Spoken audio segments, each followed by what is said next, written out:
Okay, well, good evening. Glad to see everyone here. It should be an interesting talk. We have John Lawgraves with us, and he's currently an adjunct faculty member with the History Department at Mass Bay Community College. He's taught there since 2013. Before teaching there, he conducted study groups at both Tufts University and Regis College during 2010 to 2013. John is a 1967 graduate of Tufts University, political science major, and he focused on history, U.S. history as well. After serving in the Navy, John's career was in technology field as a programmer and systems analyst. He holds a master's degree from Suffolk University and Bentley College. So let me introduce John, and let's see if we can get back to this tonight.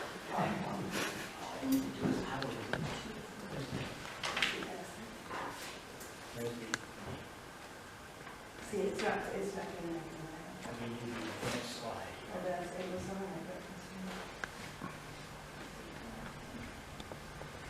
While she's doing that, what I'm going to do, I'm going to lay some paper out on the chair. And what I request is that if people have questions, grab a piece of paper, I brought some pencils, write down the questions. Because I kind of timed myself. They said, don't run, if you run over 75 minutes, Rick's got a hook. So, yeah, and I'm a little nervous about the hook. So, how do we get the slides? Oh, God bless you. All right. Here we are. Okay. So, here we are. Yep. Okay. Pictured here are three of the most famous third-party candidates. One of them, of course, is on Mount Rushmore, and the other two are with our own lifetime. So, looking ahead, this is what this noun could be said to accurately portray our political situation. It's what we have right now. Duopoly. Two suppliers. And remember this slide, we'll return to this at the end of the program. Okay, here's an overview of the topics. And I added on a first little section, only because of our current situation in our politics, our presidential politics. And you'll see how much things have changed. We'll cover 6 elections, and of 3 of the elections, you actually had 4 candidates. So we're talking 4 times in some places. And I'm sure that you've noticed that the last 3 we're discussing have all taken place in our own lifetimes. So a lot of it will be familiar to us. So, but let's look back. Let's look back 200 years. 1820. James Monroe. He got every electoral vote except 1. And they called that the era of good feelings. Imagine that. The era of good feelings in American politics. And if you fast forward 200 years, I'm not sure the era of good feelings would apply in the 2020 election. Okay, now, let's turn the clock ahead for you. Okay, we went from the era of good feelings to an election where we had 4 candidates. All 4 of them got electoral votes. And what happened 200 years ago, or 198, is the only election in American history that had to go to the House of Representatives. There have been some that have come close, but 198 years ago, this happened. It hasn't happened since. Now, so we look at 2024. I don't think it's going to be the era of good feelings. And from everything that I've been reading, there is a strong possibility that we may have a third-party candidate. Hell, the way the major parties go, we may have a 4th-party candidate. So we'll look at the one in 1824. The next election will be the bicentennial. And again, it's the only election that went to the House of Representatives. And it's one of only 2 in which 4 individuals got electoral votes. However, even before we look at 24, we got to go back even a little further. 1800, the election of 1800. Now, the way the rules applied then, the Constitution said the Electoral College meets, everybody gets one vote, whoever gets the most votes is president, second most, vice president. Okay. Now, what happened was the Federalists, they went through their plan. One guy did not vote for Adams. However, the Republicans, their plan was somebody was supposed to cast a vote for somebody else. They didn't do it. So we've got a problem now. We've got two guys, each have the same number of electoral votes. So now they have to go to the House.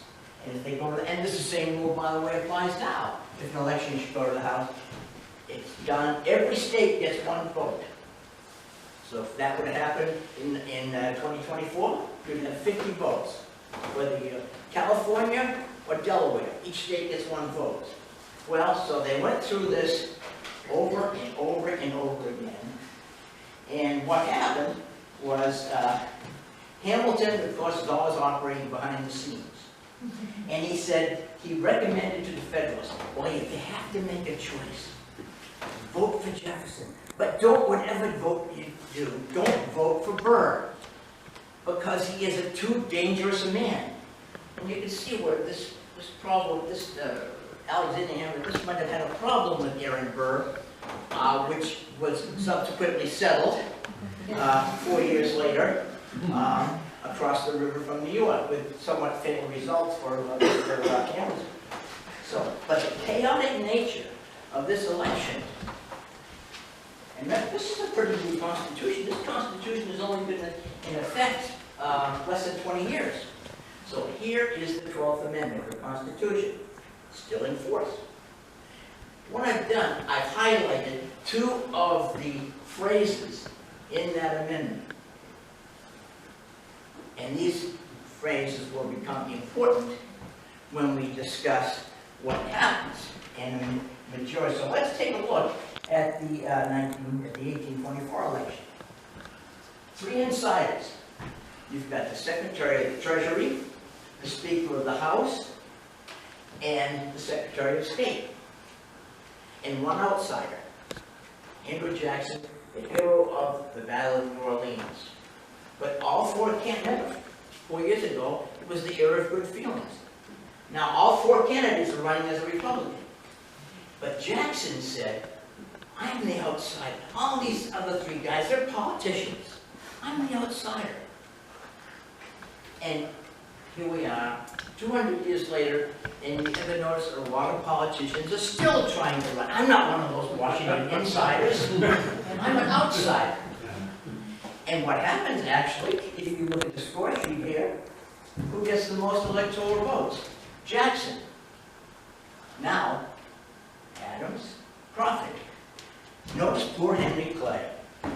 Henry Clay is quoted as saying, I'd rather be right than president. No man in history ever wanted to be president more than Henry. Well, maybe that's one I could think of. But if you remember, not exceeding 3. So Henry, with 37 electoral votes, Henry, you're out. So what's going to happen now? Well, so the Constitution said top 3. Each state gets one vote. Now, Clay had a problem, because he really distrusted Jackson. Now, he had worked when they negotiated the end of the War of 1812. Adams and Clay had been the negotiators with the British. And it's quite a contrast to talk about, because Adams would get up at 5:30 in the morning and have his bowl of gruel and do his calisthenics. And about that time, Henry Clay is coming in from having a night of gambling and drinking. They're very different people.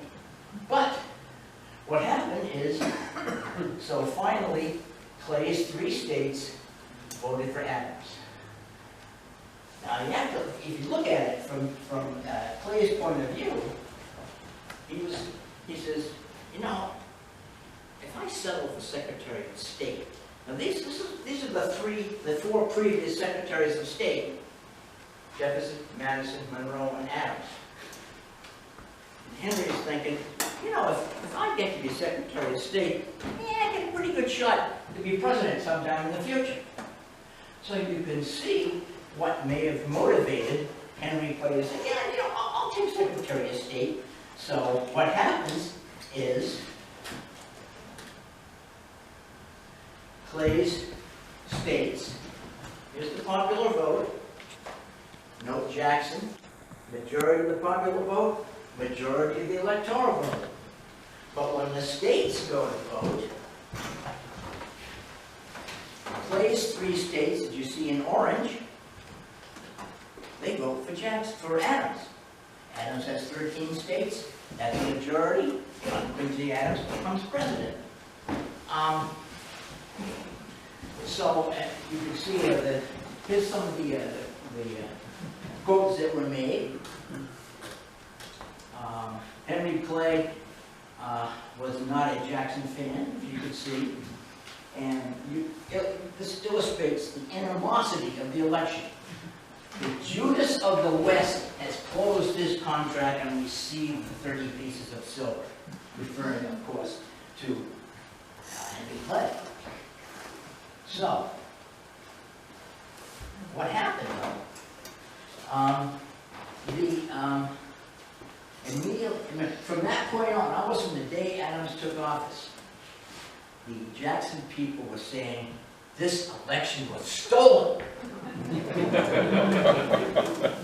Wow. That may or may not recall more recent events. So, that's the end of 24. Now we come to, and this was a great, by the way, the Free Soil Party perfect lead-in to this election. Because you have to feel sorry for the Whigs, by the way. The Whigs only had two men elected president, Harrison and Taylor. They were both generals, and they both died in office. So the Whigs just couldn't catch a break. So here we are, moving up to the election of 1860, is generally cited as the spark that set off the Civil War.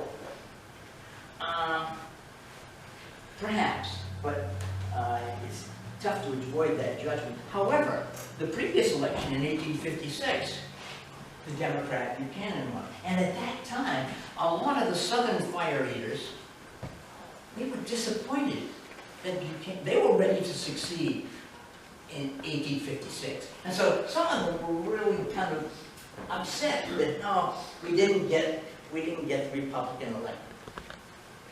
The Republican, and of course that was the first election in which the Republicans ran a candidate. So we're going to see now how the threat of war gets bigger and bigger. Oops. Very famous speech by Abraham Lincoln, which, by the way, the first line, that's a quote from the Bible. Abraham Lincoln was probably the most self-taught man that has ever occupied the presidency. And you see this, and he's making this as he's running for U.S. Senate. He did not succeed in his run for the U.S. Senate. But you have to remember in those times, how were senators elected? They were elected by the state legislatures. People didn't get to vote for U.S. Senator until 1913.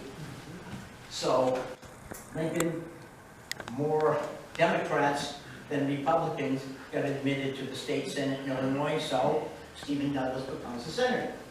Now, Lincoln can see what's going to happen.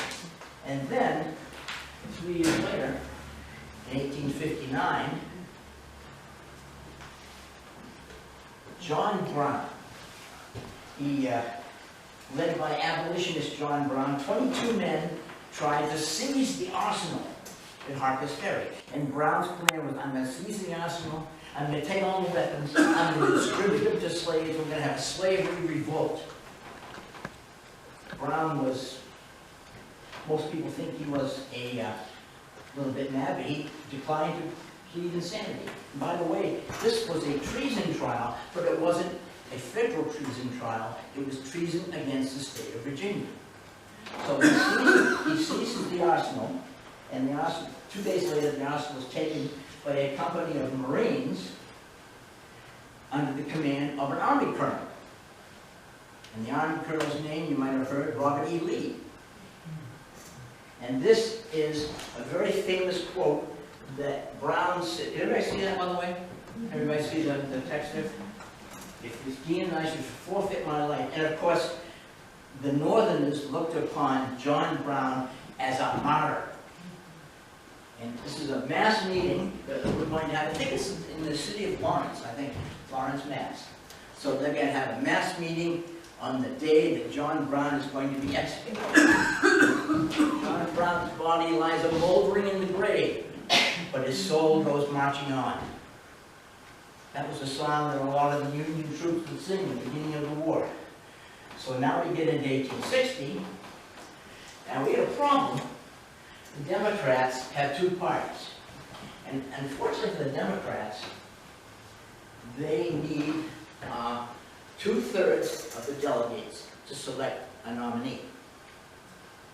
And this would actually bother the Democratic Party all the way up until FDR's was nominated. And neither candidate could get 2/3.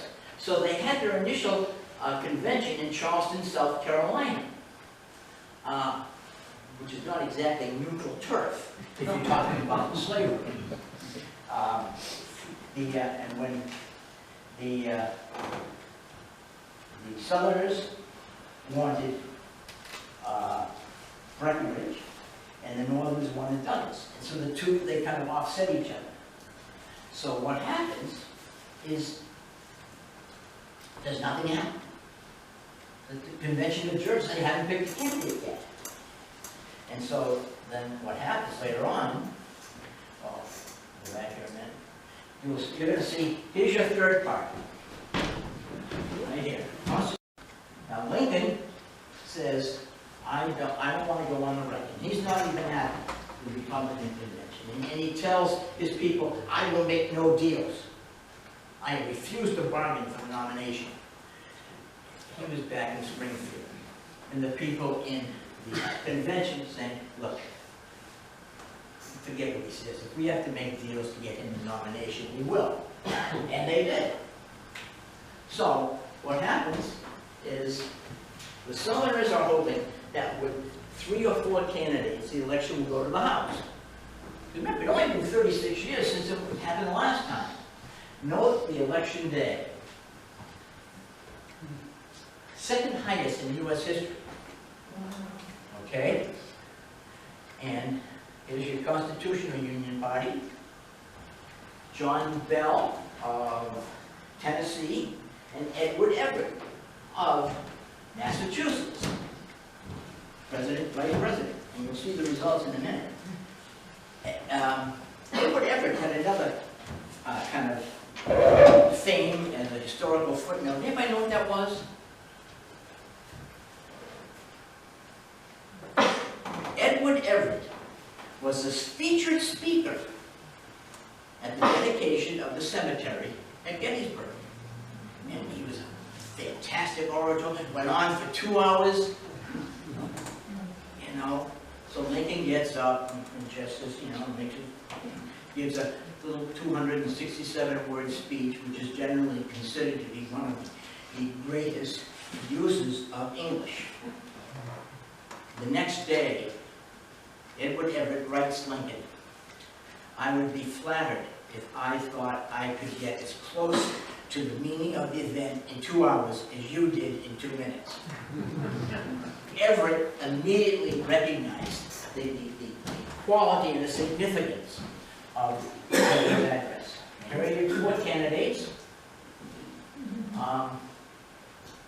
Lincoln, Douglas, John Bell, Constitutional Union, John Breckinridge, he was the incumbent vice president, and he served as a Confederate general, fairly good one during the war. And here's the election. Now, I'm not sure you can read the southern numbers, but the electoral votes, Lincoln easily got an electoral advantage. And here's how the election played out in front of you. Now,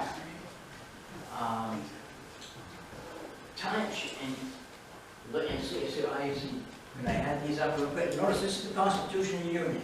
Here's Douglas's one state. The border states, they all went for the Constitution of the Union party. Yeah, we really could prevent a war here. Look at the electoral vote numbers here, and look at the electoral vote numbers here. I don't know if you can 10-8, 10-3, 9-7, 4, 6, 4. Okay? But you have to remember one other thing, that the election was run under the constitutional rules then in force. And under those constitutional rules in 1860, every slave was counted as 3/5 of a person. I mean, they couldn't vote, but the southern states got credit for them in calculating the population totals and the electoral vote totals.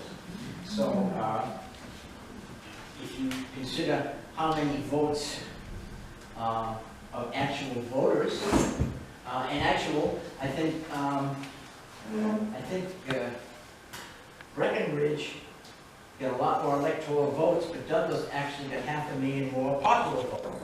And as you can see already, we have 2 states out west of the border. Okay, moving on, 1912. One of my favorites. Teddy Roosevelt, massively popular.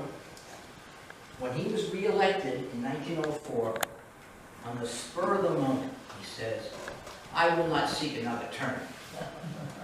About 24 hours later, he's already regretting that he said that. So it comes to 1908, Teddy has to live up to his word, so he prevails on his good friend, William Howard Taft. Will, I'd really like to have you run for president. And according to one story, he goes to meet with Taft and his wife, and he said, "What would you rather have, Will? Presidency or Chief Justice of the Supreme Court?" Nellie, Taft says, "President." Taft says, "Oh, Chief Justice." Didn't work. So here we are. He reluctantly accepts the nomination, and he wins. And here's the. Unfortunately, I'll have to read the last one.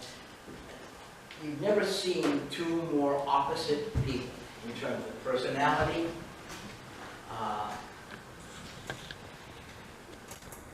the role of the president, and the bottom line says Taft was indolent, partially due to his weight. And Teddy Roosevelt, on the other hand, was, shall we say, flamboyant, very active. His daughter said he wanted to be the bride at every wedding and the corpse at every funeral. Teddy wanted attention.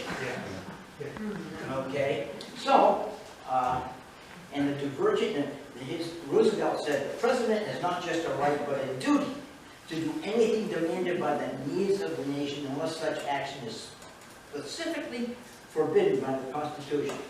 And Taft's opinion was, the president can exercise no power that cannot fairly be traced to some specific grant of power. In other words, Taft did not, he thought that a president should be very limited in his role.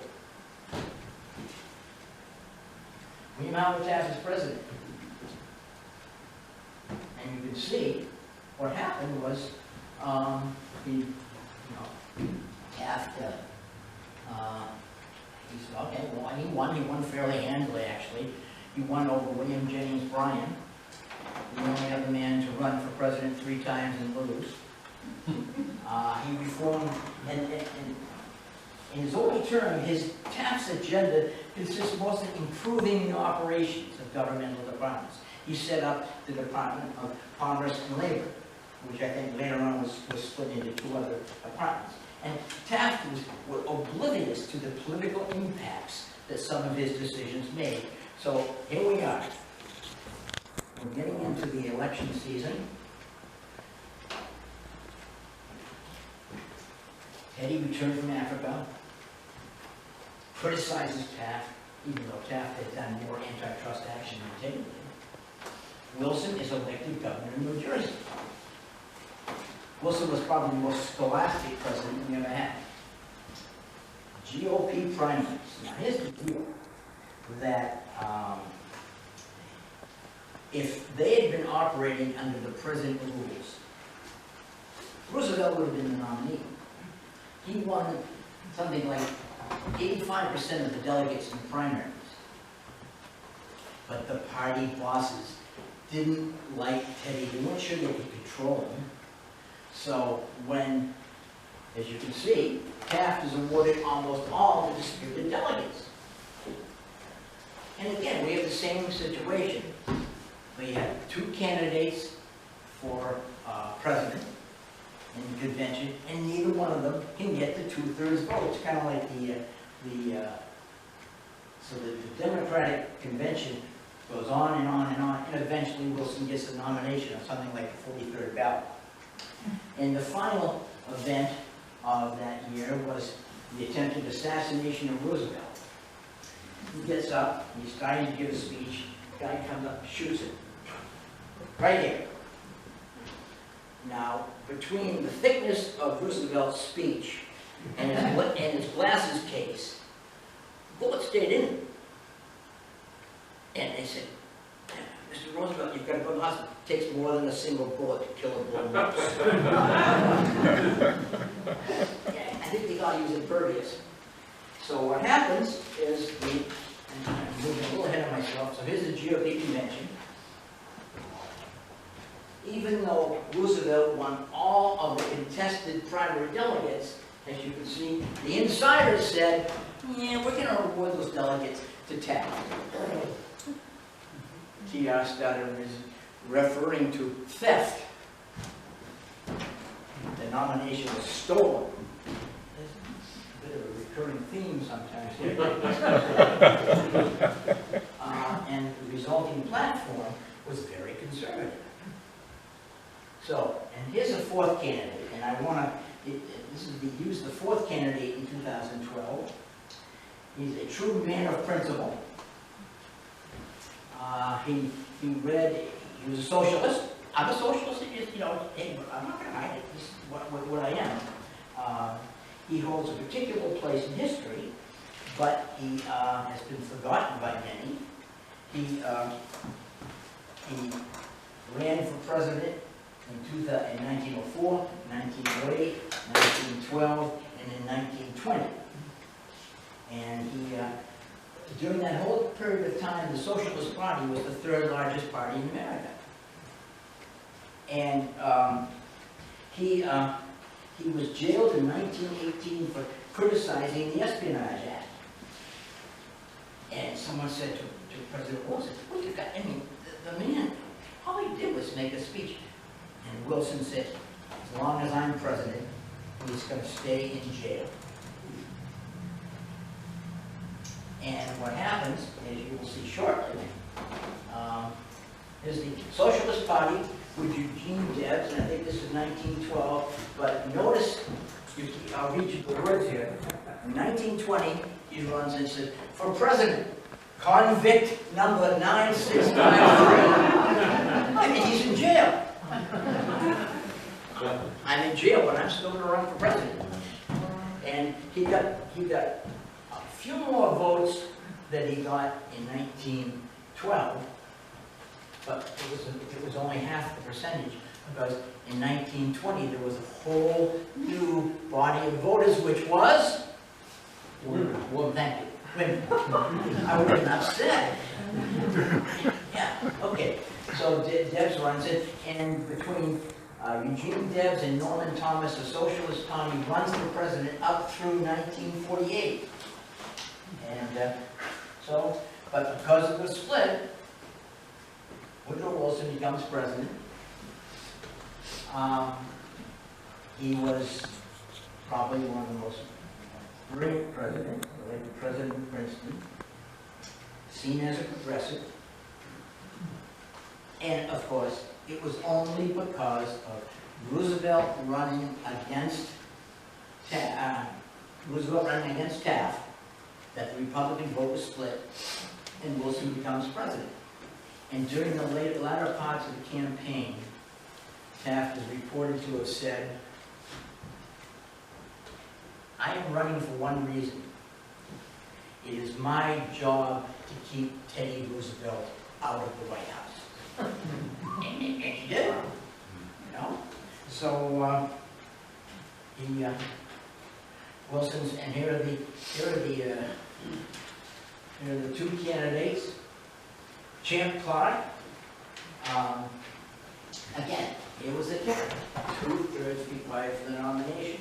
And Champ Clark never got 2/3. He had a majority, but he never got to 2/3. So after the 9th ballot, Tammany Hall, and we all know how corrupt they were, they declared for Clark. Well, at this point, William Jennings Bryan, who's still a pretty big deal in the Democratic Party, having run 3 times, said, "If these crooks are voting for Clark, I'm going to throw my delegates to Wilson." It was a very gradual process. Wilson finally wins the nomination on the 46th ballot.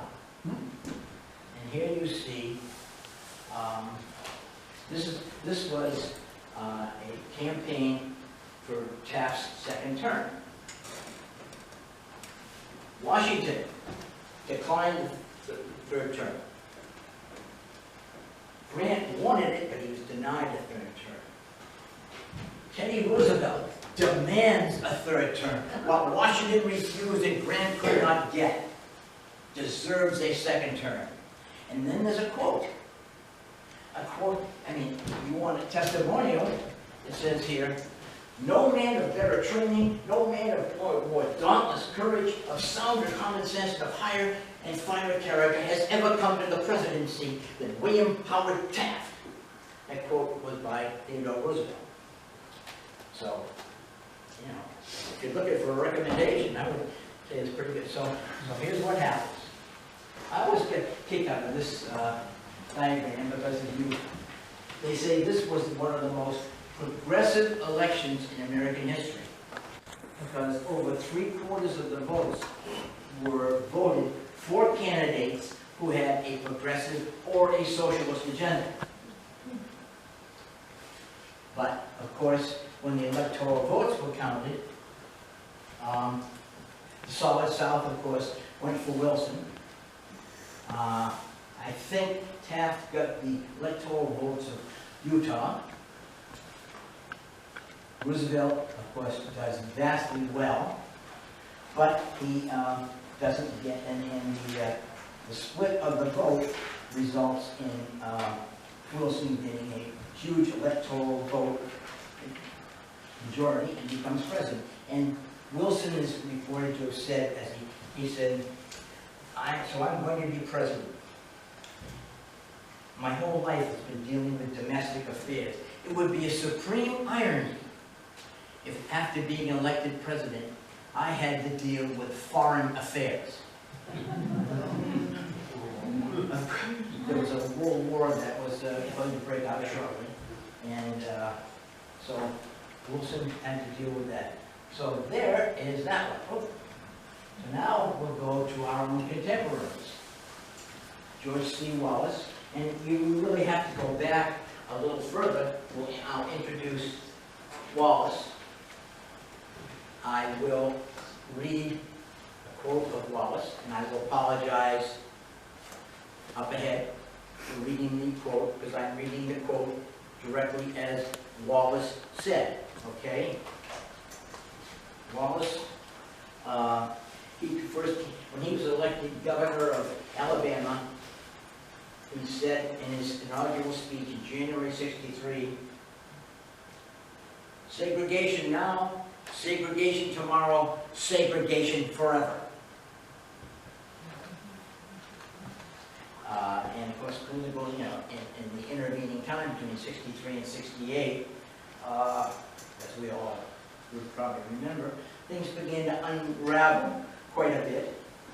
In the end, the Electoral College would convert a very narrow Nixon lead in the popular vote to a 301 to 191 vote in the Electoral College. So, introducing George Wallace. So he'll be 29, it's World War II, discharged for illness. George Wallace collected a 10% mental disability. Right? And Wallace said, how many other people do you know that the government has certified that I'm 90% competent? So you have to admire Wallace's approach. He lost the governor. He lost in 58 the governor. And this is a quote from George Wallace after he lost the 1958 election. Quote, in 1958, he adopted a hard-line segregationist stance and won the gubernatorial election in 1962. When a supporter asked, why do you keep using racist messages? Wallace replied, you know, I tried to talk about good roads and good schools and all those things that have been part of my career, and nobody listened. This is the reality of Alabama in 1962. And again, in his inaugural, he said, segregation now, segregation tomorrow, segregation forever. And of course, then he tried to stand in the schoolhouse door to prevent black students from enrolling in the University of Alabama. And he had the cameras here, I'm going to stand here, and Nicholas Castleback, who's the Attorney General, will start, we're going to stand here, I'm going to stand, I'm going to block him in the door, and get it all choreographed out. Katzenbach refused to play along, so he stepped right up in front of Wallace. Katzenbach is about 6'4", and Wallace is about 5'6". And eventually, and shortly after, Wallace tries to block the admission. President Kennedy makes a speech, and he says, we are confronted primarily with a moral issue. It is as old as the scriptures and as clear as the American Constitution. And shortly after Kennedy's speech, a worker named Medgar Evers pulled into his driveway after returning from a meeting with the NAACP lawyers. And working from his car, he was struck in the back with a bullet, and he died 50 minutes later at the local hospital. Brian Gila Beckwith was arrested for the murder. On 2 occasions, juries composed solely of white men deadlocked in Della Beckwith's guilt. In 1994, 30 years later, Della Beckwith was brought to trial based on new evidence. He was convicted of murder and sentenced to 30 years. At that time, he was in his 70s. So here is, I've always liked this next section because this is a great summary of 1968. And I took this out of a very good book, The Making of the President, 1968 by Theodore Wright. Great, great book. But this, and of course, given the age of this group, the recap of the first 6 months of 1968, I think will bring back many vivid memories of that year. And as you can see, it was one thing after another. And of course, one of the big events is on March 31st, Lyndon Johnson says, I shall not seek and will not accept the nomination of my party for another term as your president. And by that time, Bobby Kennedy had events not intervened, would probably have easily been re-elected, been elected president. So here's a list of the events. Robert Kennedy enters the presidential race. Not exactly a profile of courage. He only enters the presidential race after Eugene McCarthy ran almost even in the New Hampshire primary, proving that Johnson could be beaten. 4 days later, Bobby Kennedy said, I'm going to run. You can take that what it is. He's assassinated at the Ambassador Hotel in Los Angeles. And then we have the Democratic Convention in Chicago. Now, if I were teaching this, I actually have some film footage that I use about the riots around the Democratic Convention. If I was, I was teaching this in the history course, there's some pretty vivid footage. Is that offensive?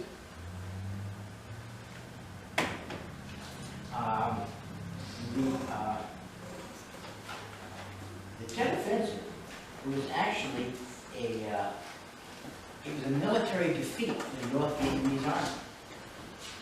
But it was when we saw North Vietnamese soldiers in the front lawn of the embassy in Saigon, it may have been a military defeat, but it was a public relations victory for the North Vietnamese. About a week or two later, Walter Cronkite goes to Vietnam to see what's happening. Anybody remember these events in 1968? Absolutely. And he comes back and he said, it's time to face facts. I'm paraphrasing. But all we can do, we can represent, we tried our best. We did what we said we'd do. And it's time to recognize that we are not going to win. And to this, Johnson is reported to have said, if I've lost Walter Cronkite, I've lost America. And here is kind of a graphic picture, 1968. All the factors, the Cold War with the Soviets, the Vietnam War, the Civil Rights Movement, all these things are interacting with each other, and with the exception of maybe these two boxes here, every one of these events takes place in the span of 1968. And as you can see, so by the time we get to the convention in Chicago, it's pretty much a zoo. And I remember I was in the Navy and I was staying at another officer's house and I'm watching the returns, just personal memory here, and I'm trying to keep score. And when I fall asleep, Humphrey was still ahead by 100,000 votes. And I woke up in the morning, and Nixon, I always thought if I only hadn't fallen asleep. But Nixon gets elected, and here's the score sheet here. Some people think that had the campaign run maybe a week or two longer, Humphrey would have actually overtaken Nixon in the Electoral College. So that's how it ends up.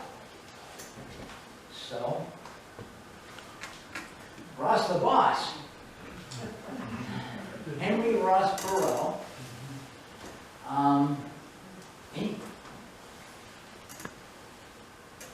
Anybody here vote for Ross? Come on. Full disclosure here. Look at answering the call of people. They call it astroturf. So what happens is he declares, he goes on, and this is roulette. So he goes on, and the white shirts are the people from Perot headquarters. And they would go out, and look, they had a lot of volunteers. A lot of young people said, I'd like to try a third party. And they were really enthusiastic about Ross Perot. But the white shirts came from Perot headquarters and kind of ran it with disillusioned a lot of them. And then Perot withdraws from the race. I could go deep, he had some suspicions that the Bush campaign was going to try and sabotage his daughter's wedding. There's a lot of kind of goofy stuff there. So he withdraws for 7 weeks, and then he comes back in. And this is something you will see, this is unique in U.S. history. This is the last time you will see three men, three candidates, on a presidential debate. Now, at the end, if we have time, we may go a little bit further into the politics and the machinations of the presidential debates as they are now done. Okay. The exit polls show that Ross Perot drew 38% of his vote from Bush and 38% of his vote from Clinton, while the rest of his voters would have stayed home had he not been on the ballot. This would seem to belie the opinions of many at the time that Perot's candidacy cost Bush the election. I thought that was the case, but the pollsters, after the fact, did a lot of polling. And I say, take a good look at this picture. It's 30 years ago, and it's the last time that three candidates will ever be in the presidential debate. And these are some of the issues that were raised by Perot. Interestingly enough, you see all these issues, they resonate. 2 years later, 1994, a young man from Georgia named Newt Gingrich says, I propose a contract with America. And these were some of the proposals that Gingrich proposed on his contract with America. The result, of course, was that Republicans had a pretty sweeping victory and took over the House, and I believe that the line item veto did go to the Supreme Court where it was ruled unconstitutional. Here's Perot's support. Now, he peaks at, let's see, he peaks down close to 40%. He drops out. Then you see his support go. Then he gets back in. Okay? And here was the actual vote. And according to the polls, this is the vote he should have got when the election day came. I'm going to say it looks to be about 14–15%. His actual vote was around 19%, which says to me that maybe some people were a little reluctant to admit to the pollsters that, yeah, I'm going to vote for Perot. 19%, no electoral votes. So,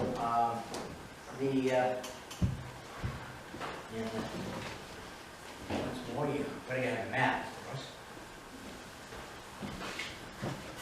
William Jefferson Clinton gets 43% of the vote, and George Bush gets 38%, but the electoral vote pretty much clinches it for Bill Clinton. So so that is number 5. Now we'll go to the last and most recent third-party election, 2000.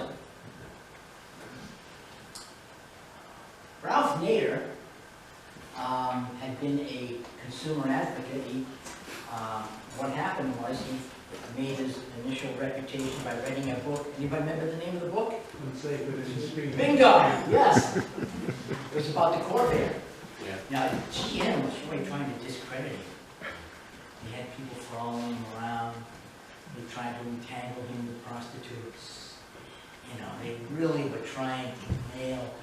Nader had a reputation of pure as a driven slag.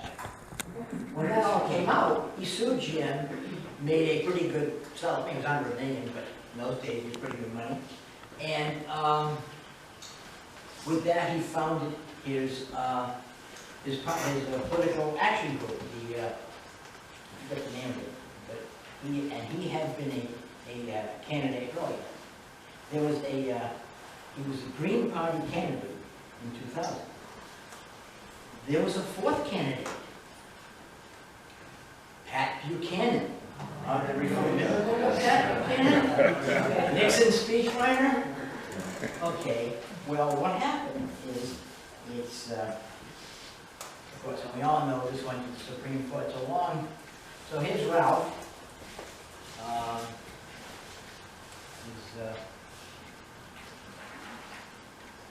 And I'm reading my notes here. The single most influential third-party candidate in the last 100 years. Not since Theodore Roosevelt clinched the election of Wilson in 1912 has one individual, not a member of either of the two major parties, had such influence on the presidential election. When we look at Nader's impact, the important thing to remember is not how many votes he got. It's where he got those votes. And Nader allegedly threw the election outcome to Bush. He received 2.74% of the popular vote nationwide. He got 97,000 votes in Florida and 22,000 votes in New Hampshire, where Bush beat Gore by 7,000 votes. Winning, remember, Bush wins the election with 271 electoral votes. It doesn't get much closer than that. And Nader, Nader had some fairly good campaign platform, planks in this platform. If you look at the issues, you could probably guess that where do you think Nader would have taken the most votes? Looking for this from Gore. He takes it from Gore if you look at this. He takes it from Gore if you look at this here. Which party? So Democratic. Right, exactly. I mean, you look at these stands and you say, these are mostly Democratic platform issues. So here we have the election of 2000. And we all remember the guy with the magnifying glass and hanging chads and everything. I just felt sorry for the guy whose name was Chad. Election day. Now, I think the margin in Florida is less than 0.5%. Now, according to Florida law, that means an automatic recount takes place. The litigation eventually reached the Supreme Court. The court's contentious decision, announced on December 12th, ended the recounts, effectively awarding Florida's votes to Bush. And I think the official margin is 537 votes. At 537 votes, Bush gets Florida. And he gets 271 electoral votes. And you only need 270 to win. And of course, the next day, it was kind of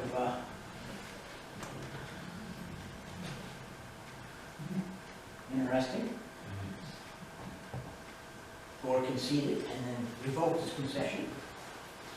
And I always thought when Gore did finally concede after the Supreme Court decision, I always thought that was one of the best speeches he ever made. Had he made speeches like that during the campaign, he probably would have easily been elected. So, Bush v. Gore. Note the Supreme Court. And what the Democrats had asked for, you see, they wanted recounts in only 4 out of 67 counties. These are the counties where we think we could have done a lot better. So we'd like recounts in those 4 counties. Well, you can't just pick and choose which counties you want recounts in.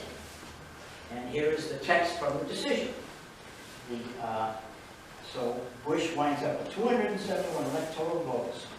Now, from everything I've read, the media organizations subsequently analyzed the ballots. And their analysis seems to indicate that Bush would have won the state anyway. Okay? Interesting, here we're going to take a side step here to Palm Beach. Butterfly ballot. Now, this, by the way, this was designed by the Florida Secretary of State because she wanted to make it easy for the older voters. But the eyesight. So if I want to vote, right? I want to vote for Al Gore. Which hole am I going to punch? Punch the second hole down, right? That's it. Second hole, second, right? Of course, if you punch the second hole, you're actually voting for Pat Buchanan. Good. See if I have some stats here. Palm Beach County used the ballot format in the presidential race that did not lead to systemic bias voting errors. Our findings suggest that other things equal, Al Gore would have won a majority of the officially certified votes in Florida. And of course, I said if one wanted to vote for Gore, one would naturally punch the second hole. You can, of course. So here's one of the more liberal counties in Florida, and Pat Buchanan gets something like 97,000 votes. And now we're going to be complete without my electoral map. So look at this for a minute. Okay. Circle some states, hint. And look at it for a minute. I'm going to go on to the next slide, and I'll come back to this one. Okay, so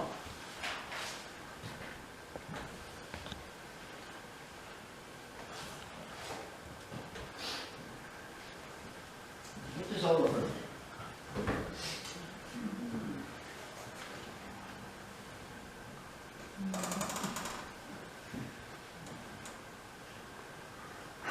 It's not just a single issue.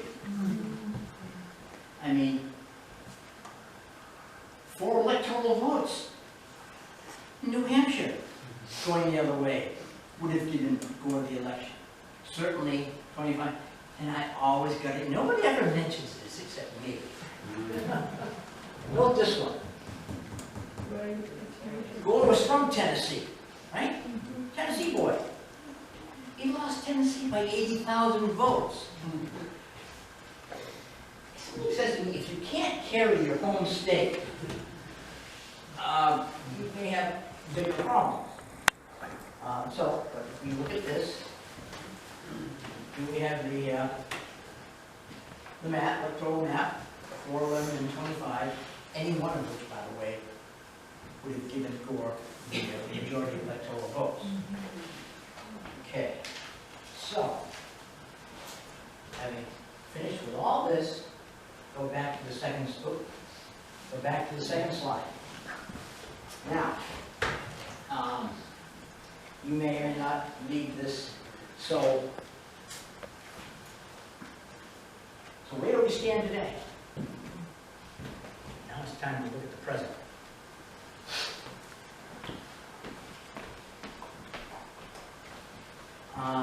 At this point, we have 2 options. End the lecture now.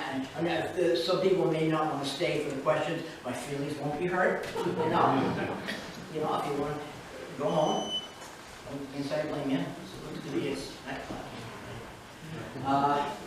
Anyway, so we can either take questions, if anybody has them. I have another section which I'm thinking would be about 5 minutes more. And since we're talking about third parties, my last section has to do with the Rick. There's no hook. Huh? There's no hook. You can No hook. No hook. All right. I wanted to look at the 2 most durable third-party candidates. First of all, and has anybody written down questions? Okay. Okay. There we go. Yes. There we go. Look at this. I wish I got this many for my students.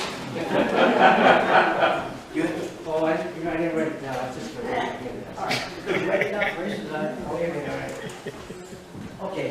So, I don't see 2 people ahead of me. 1 or 2. Standing so, I used this slide, I believe, in 2016. And these were the 2 parties in 26. These are 2, the Libertarian and the Green Party. The Libertarian Party has actually been around since 1972. The Green Party Party, I think, started around 1988. And these were the two votes in 2016, these percentages. And you can't see the Green Party.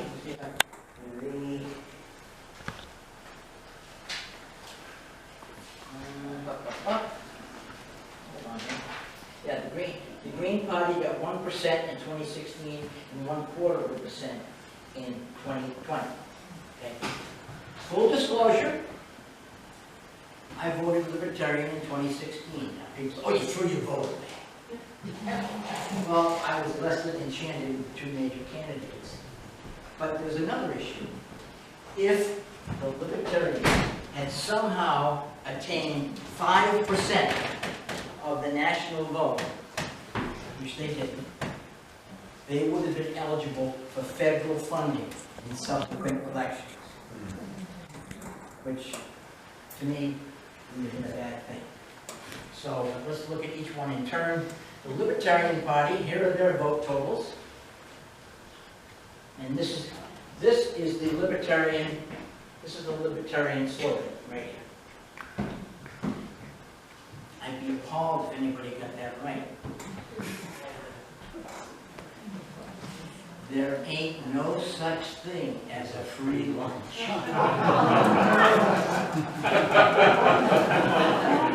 That's the Libertarian motto. Okay? And of course, what I did was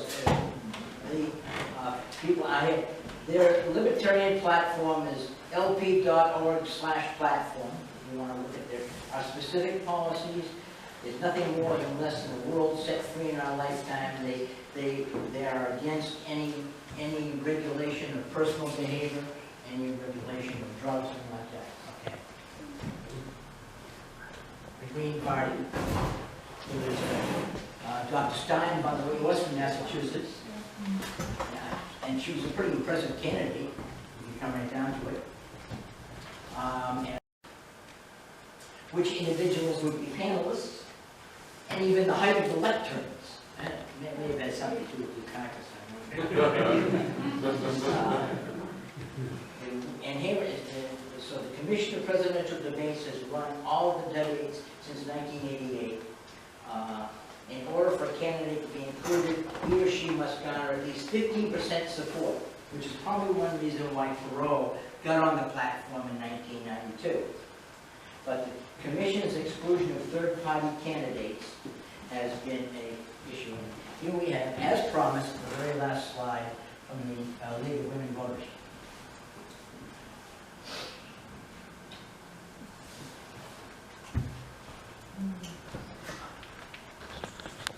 And do you know, by the way, who are the ex officio chairpersons of the Committee on Presidential Debates?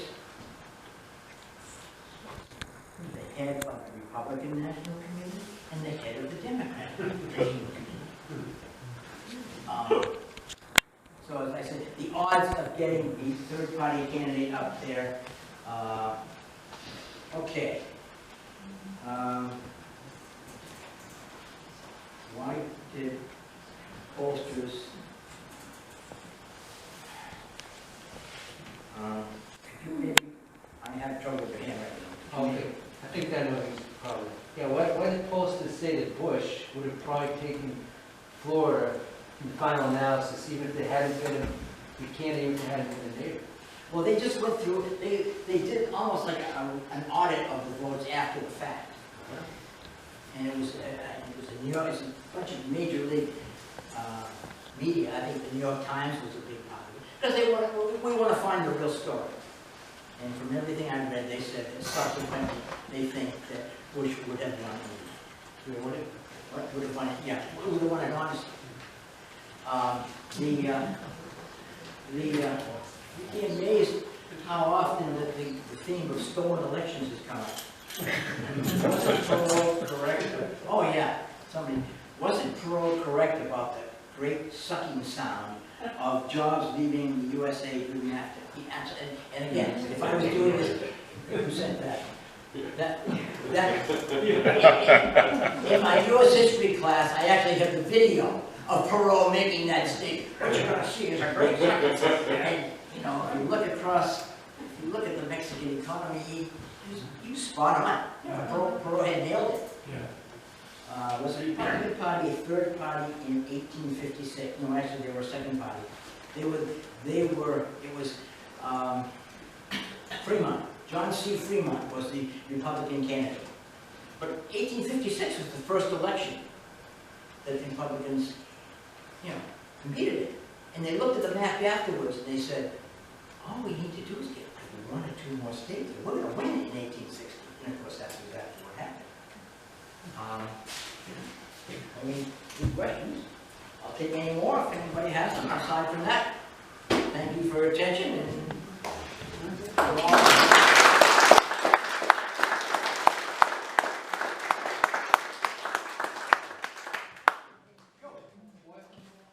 How did Al Gore, incumbent vice president, who's been in the U.S. government for 24 years, U.S. government, and of course, from Tennessee, how did you lose his home state by 80,000 votes? The question really asks. no question. How How did a former Secretary of State and U.S. Senator lose to a businessman? That's a pretty good question. Oh, I know. Actually, let me see if I had one. Did you bring that up? Go back to Pearl here.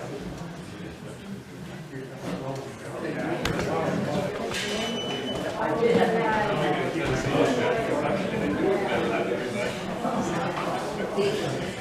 There's one more thing. The image that Perot wanted to project was that of a wealthy, see if this rings a bell, was that of a wealthy and successful businessman, untainted by previous political activity, who could sweep into Washington and clean up the mess that the politicians of both parties had made. Remember the bell?